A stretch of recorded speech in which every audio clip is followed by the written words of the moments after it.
7 km complets, le diagnostic réalisé nous a ciblé les 4 derniers kilomètres de la ligne pour le chantier. C'est les 4 km qui étaient dans le plus mauvais état. C'est un chantier qui a débuté mi-février par 2 semaines de travaux préparatoires. Les travaux préparatoires ont consisté à assembler les panneaux de voie et à les distribuer tout au long du chantier.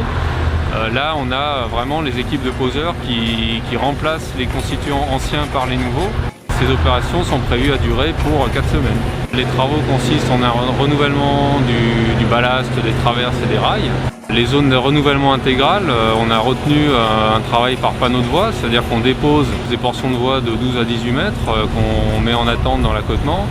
On évacue l'ancien ballast, on compacte la sous-couche et puis on vient recréer la zone intégralement. Donc on repose ou par panneau de voie ou par traverse plus rail fixé par-dessus. Et puis on vient ballaster et bourrer la zone en fin de semaine pour permettre le train, la desserte de l'usine à la fin de la semaine, le vendredi matin. C'est la fin d'opération, c'est-à-dire qu'on a remis l'ensemble des constituants de la ligne. La voie, les rails sont posés, le ballast a été positionné par les pelles mécaniques.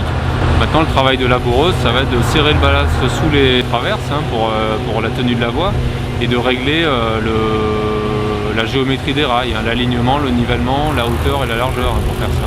L'objectif, encore une fois, il est très général, il est celui de SNCF Réseau mais de ses partenaires également, c'est de maximiser le pourcentage de marchandises qui est transporté par le fer, pour des raisons écologiques, pour des raisons de sécurité, pour des raisons de massification de transport et pour des raisons économiques.